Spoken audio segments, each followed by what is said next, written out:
Good morning, scholars. Today in reading, we're going to be working on story structure and beginning, middle, and end.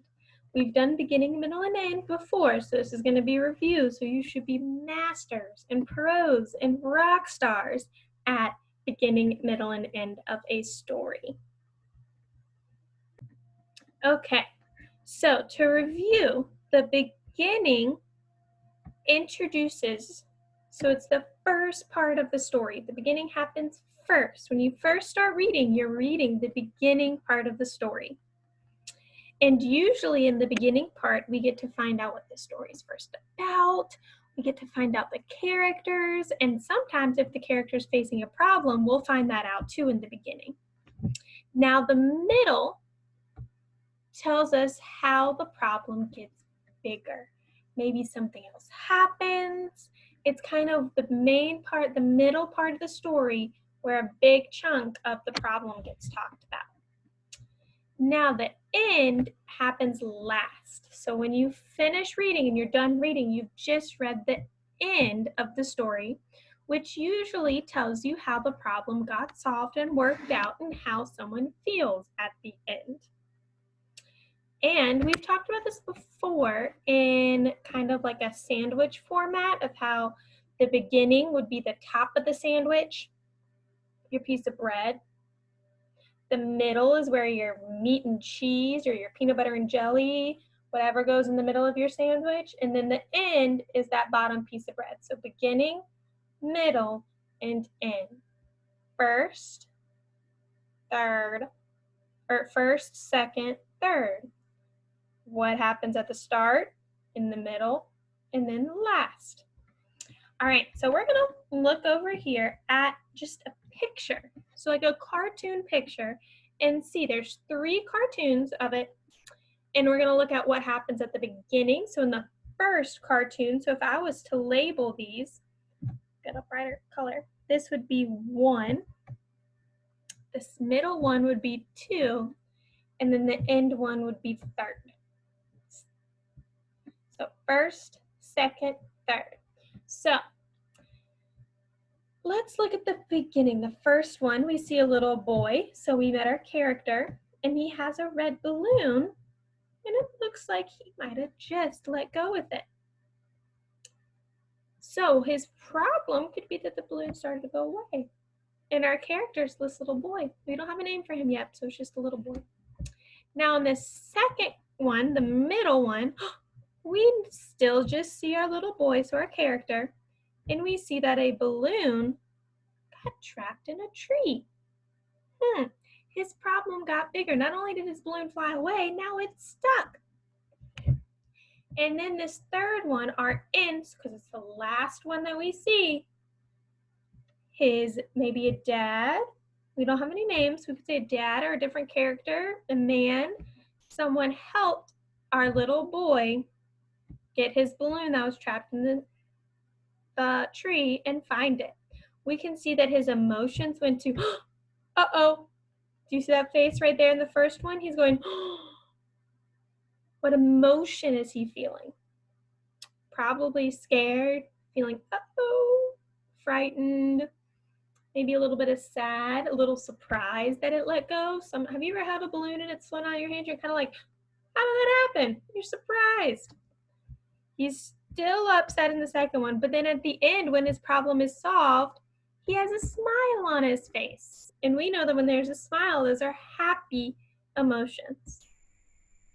So the problem was the thing got stuck in the tree, problem get a little worse, and then his dad helped him solve it by getting it down from the tree. So let's go to the top of this next page where it says think, and read what it says here. It says, using what you see in the cartoon, think about what happened to the boy. Then complete the chart by describing what happens in each part. Okay, so I'm gonna get my typing because that's easier, you know, when I write. So we're gonna start with the beginning. What happens in the beginning? The boy, we say it was an accident. It looks like it was an accident. He didn't purposely. So the boy accidentally let go of his balloon. All right, so that was number 1. Okay, so that's the beginning. That goes with our first picture. Now the middle goes with our second picture. So this one down here, the middle one. What happens here? The balloon gets stuck in a tree. His problem gets even worse. It's now stuck. And then at the very end, we'll say it's his dad. His dad helps him get the balloon down from the tree. Perfect. Now, if we were to use some of our transition words to help us with this, we could have added in, here, we'll do this in a different color, stuff to help us know that it was beginning with first. The boy accidentally let go of the balloon. And then maybe then the balloon got stuck in a tree. That's kind of something that happens in the middle. You could say then or next. And then for the end, we can say finally, the boys that his dad helps him get the balloon down. All right, so now this last part, let's see, we're gonna be, we are down here. It says, think about what you see in the cartoon and what will the boy do next? Ooh, what will the boy do next? We could say, maybe, next, he could hug, oh, I wanna go back to our blue color. He could. So in the end, he hugged his dad and held onto his balloon tightly. Because after he had it fly away once, he doesn't want that to happen again. Now down here it has used these words to talk about the text. And we used some of these already. Instead of using the word first, I could also say, in the beginning,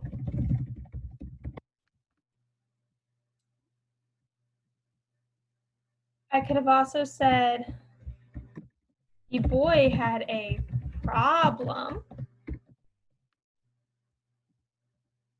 Instead of then, I could say, in the middle of the story.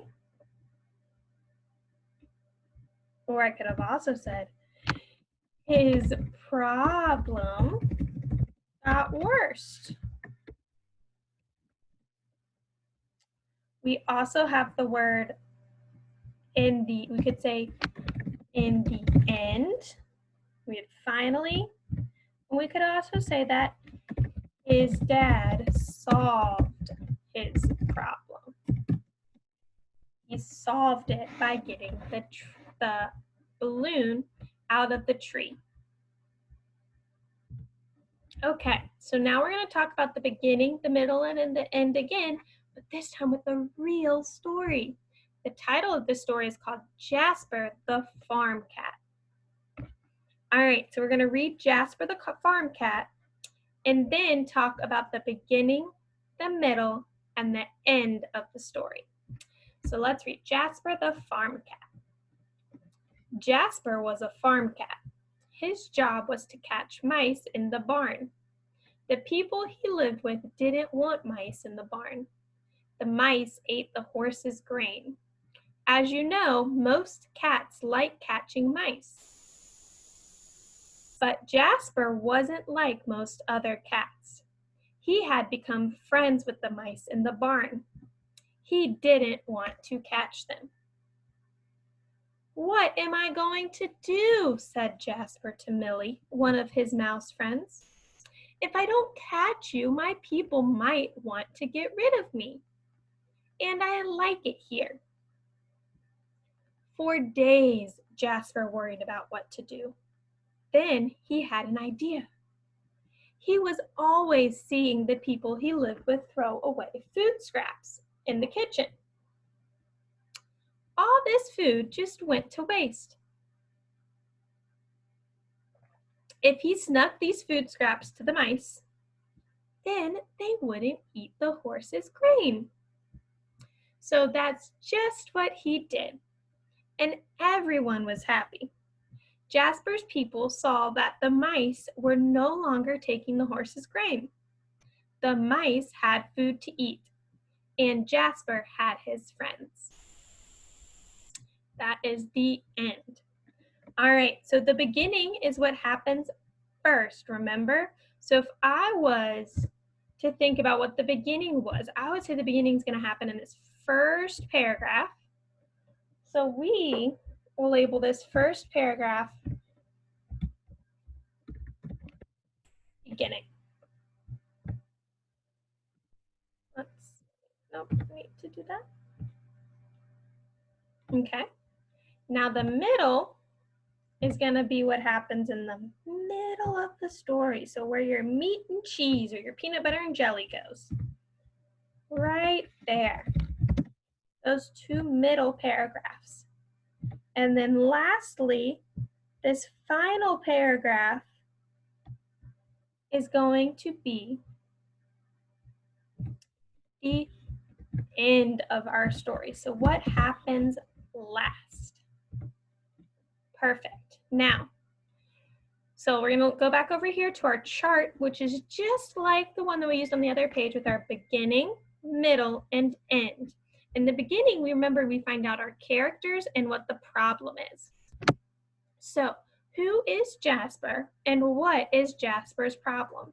So to help me out, I'm going to go back to the beginning part of my story to reread it, because rereading always helps us answer questions. So let's go back to reread the beginning part. So I'm just going to read this first paragraph. Read it again with me. Jasper was a farm cat. His job was to catch mice in the barn. The people he lived with didn't want mice in the barn. He ate the horse's grain, or the mice ate the horse's grains. As you know, most cats like catching mice. But Jasper wasn't like most other cats. He had become friends with the mice in the barn. He didn't want to catch them. Okay, so let's go over here to the beginning. Who is Jasper? We know, we just read that Jasper is a farm cat. Now, he's the main character. Are there other characters in the story? Yep, and we can write those over here. We'll write our other characters over here. We have the farm cat. We'll list them up. We have Jasper. Characters. Jasper. The mice. And the people that he lived with. Okay. Oh, we also can't forget that we had horses. Those are all the characters, but the main one is Jasper and the mice. So what is Jasper's problem? So remember, in the beginning, we also find out what his problem is. What is his problem? He likes to become friends with the mice and does not want to catch them. So he wants to become friends with the mice and does not want to catch them, which is a problem because exactly the people that he lives with wants him to catch the mice. Okay, so the middle. Let's figure out what happened in the middle by rereading our two middle paragraphs. What am I going to do? Said Jasper to Millie, one of his mouse friends. If I don't catch you, my people might want to get rid of me, and I like it here. So the middle, his problem gets a little worse because if he doesn't catch the mice, he might have to leave the farm. Let's see if anything else happens in the middle that we can write about. For days, Jasper worried about what to do. Then he had an idea. He was always seeing the people he lived with throw away food scraps in the kitchen. All this food just went to waste. If he snuck these food scraps into the mice, then they wouldn't eat the horse's grain. So he comes up with a plan. Jasper comes up with a plan. All right, now at the end, so this last part, let's read and see what happens. That's just what he did. And everyone was happy. Jasper's people saw that the mice were no longer taking the horse's grain. The mice had food to eat, and Jasper had his friends. So in the end,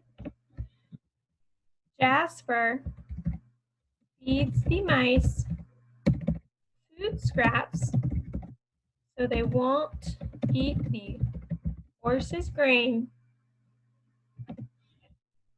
and he gets to stay.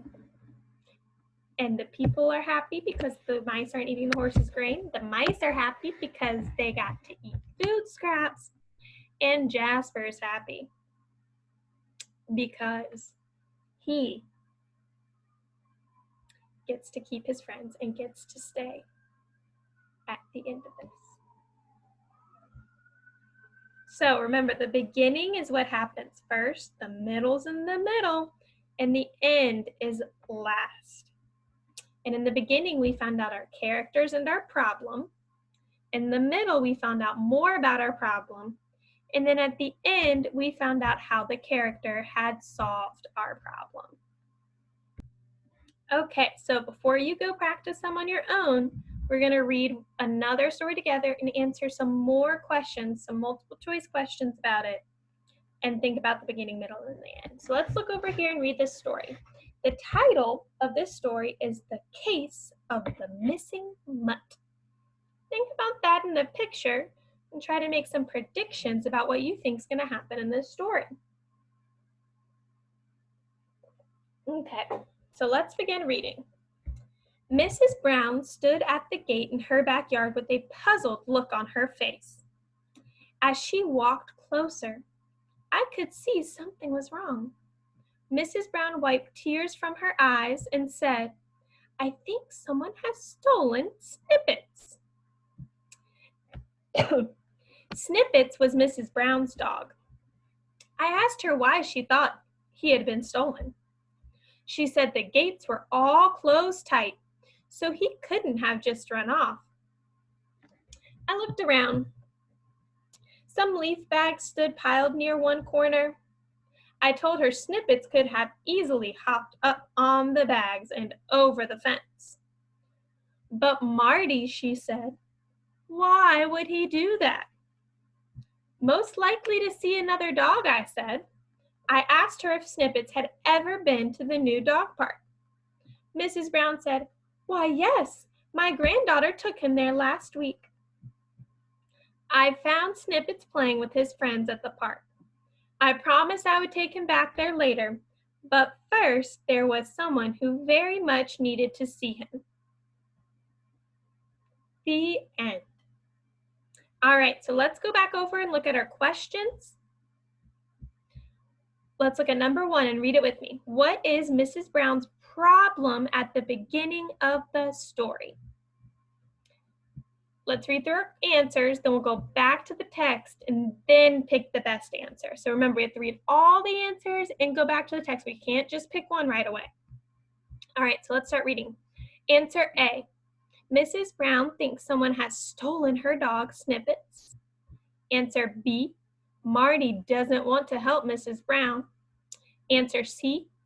Snippets has become lost at the dog park. Or answer D. Snippets has found a way to open the gate. So remember, our question said at the beginning of the story. So something that happened first. So we're going to start looking at just the beginning portion over here. So let's go back and read it. Mrs. Brown stood at the gate in her backyard with a puzzled look on her face. As I walked closer, I could see something was wrong. Mrs. Brown wiped tears from her eyes and said, "I think someone has stolen Snippets." So in the beginning, the problem is Mrs. Brown thinks someone has stolen Snippets. Some of these other answers happen later on in the story, like Snippets does become lost in the dog park. But that's not towards the middle or the end, and this problem's asking specifically about the beginning. Okay, let's look at number 2. When does Marty first get the idea that Snippets wasn't stolen? A, when he finds Mrs. Brown crying. B, when he sees the leaf bags in the fence. C, after Mrs. Brown talks about her granddaughter. Or D, after he goes to the dog park. So let's reread the middle part, because remember, when we're learning more about the problem, that happens in the middle. So let's read the middle part of the story. So Snippets was Mrs. Brown's dog. I asked her why she thought he'd been stolen. She said the gates were all closed tight, so he couldn't have just run off. I took a look around. Some leaf bags stood piled near one corner. I told her Snippets could have easily hopped over the bags of the fence. So when does Marty first think the idea of Snippets wasn't stolen? So right here, it says, I told her Snippets could have easily hopped over the fence.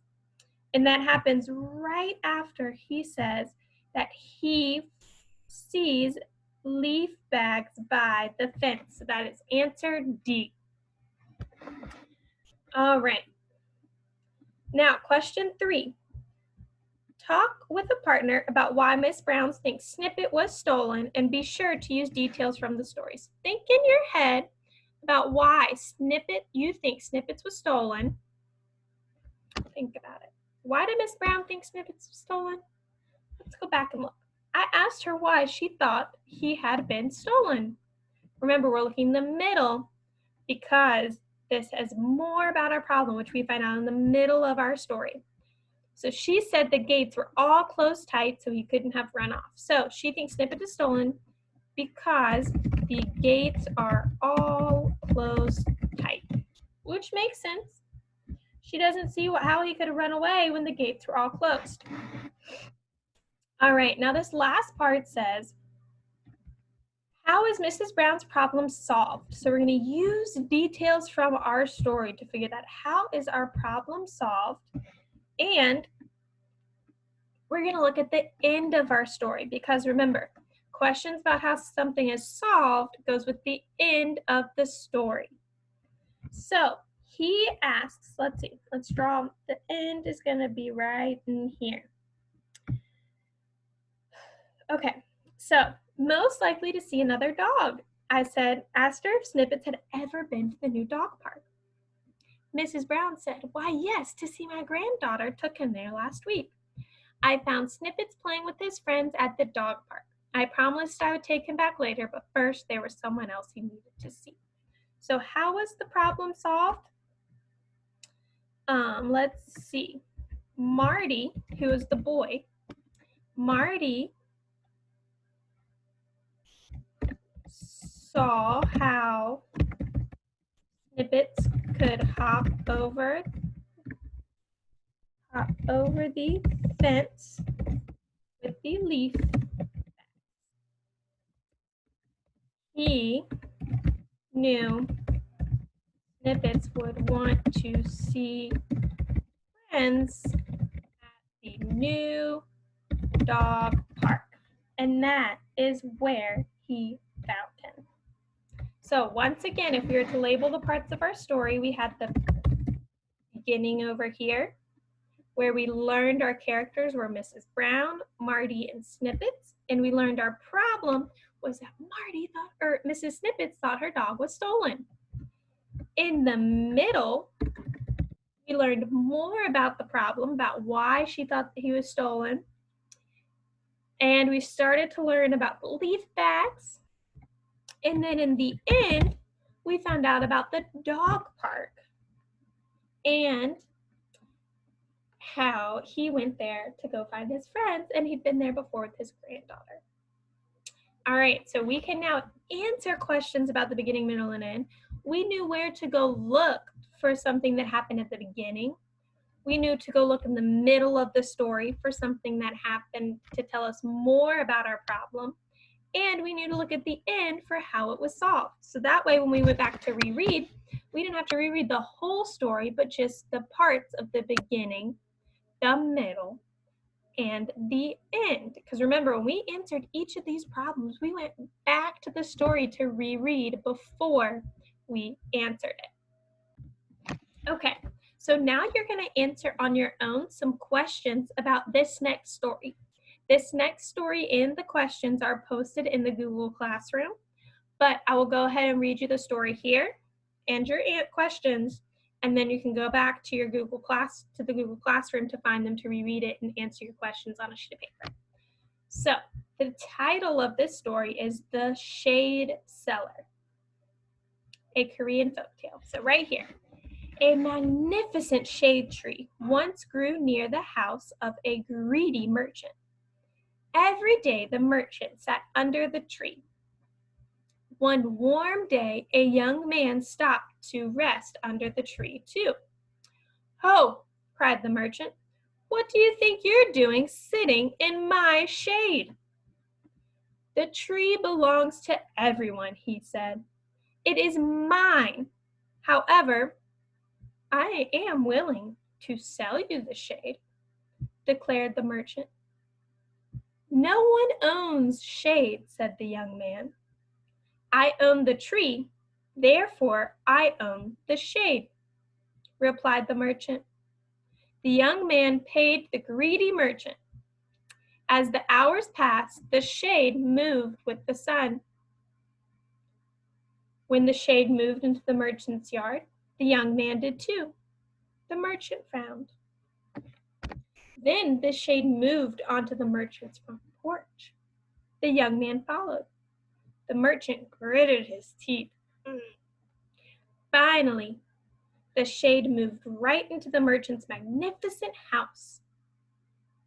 The young man moved right in with it.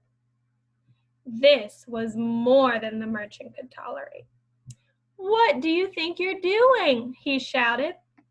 "I'm simply following my shade," said the young man. The young man had indeed bought the shade. The next day the young man returned and brought his relatives. His children laughed and played in the shade. His uncle and cousins sang and danced. The merchant could hardly hear himself think. Finally, he shouted, "I want to buy back my shade." "You sold it to me, and I intend to keep it," the young man shouted back. The merchant retreated to his house in frustration. Soon after that, the merchant moved far away. The young man moved into the magnificent house. And to this day, travelers are welcome to share the shade. All right, so now our questions. I'll read through these. But remember, when you're answering them, you need to go back to the story. So question number 1, what do we learn about the merchant at the beginning of the story? A, he often argues with people who sit in his yard. B, he doesn't like it when people sing and dance. C, he sits under the tree in his house every day. And D, he doesn't know that shade moves with the sun. And so this is what we learned about at the beginning of the story. Okay, moving on to question number 2. This question has 2 parts. First, part A, answer part A, then answer part B. So part A, when does the problem begin? A, when the merchant finds the young man sitting where the merchant likes to sit. B, when the young man says that no one owns shade. C, when the merchant yells at the young man for moving into his house. Or D, when the young man brings his relatives to the merchant's house. So this is when the problem begins. So you'll probably find this answer in the beginning of the story. Now, part D, write the sentence that tells what the merchant wants the young man to do in order to sit in the shade of the tree. Question 3, at the beginning of the story, the author says the merchant is greedy. Find 2 details in the story that shows the merchant is greedy and write them in the line below. And now question 4. The young man brings his family to the house. Read the sentence that tells what the young merchant did. The merchant retreated to his house in frustration. What does retreated to mean in this context? And you can also write the beginning, the middle, and the end in that organizer like we did before too. So again, this most recent story about the shade and these questions are in the Google Classroom for you to complete. And let me know if you have any questions or concerns while you're working on it.